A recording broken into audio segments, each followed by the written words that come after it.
This week, Boris Johnson made some interesting boasts about the economy, attacked himself over Brexit, and then he and Priti Patel defended sending refugees to Rwanda. After it's pointed out that the UK is set to have the second slowest growth among advanced economies, Boris Johnson said, "But the reason, Mr. Speaker, other countries are temporarily moving ahead is, of course, because we came out of the pandemic faster." So it's not fair to compare our economic growth with other countries because it's all based on how economies shrank during COVID. And yet, even though the UK had the worst recession of the G7 during COVID, you're still boasting about having the fastest growth in the G7 last year. And then on Brexit, what could be more foolish, Mr. Speaker, than a project that actually envisages trade barriers within parts of the United Kingdom?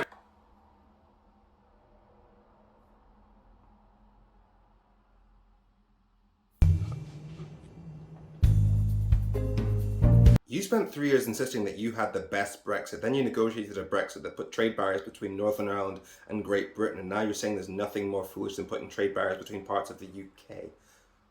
Are you okay, mate? And in reaction to Labour saying we shouldn't be sending refugees to Rwanda... But they're on the side of the people traffickers who would risk people's lives. Actually, they're just on the side of the United Nations and pretty much every human rights charity on the board. And Priti Patel defends this policy by saying the cost of processing refugees here is... on the British taxpayers who have to foot this bill. And yet when asked about the cost of sending them to Rwanda, she says... we don't speak about operational costs right now. Just trust us, it's like super cheap to fly people to the other side of the planet. Fuel's like peanuts right now. Rwanda, Madam Deputy Speaker, is a safe and secure country with an outstanding track record of supporting refugees. You know, except the 11 refugees who got shot in 2018 because they were protesting against not getting enough food. And even though 91% of the people who cross the channel in small boats originate from countries with a legitimate reason to flee, she tries to argue that they're not real refugees because they've come through safe European countries. The individuals coming over the channel are coming from a safe country, which is France.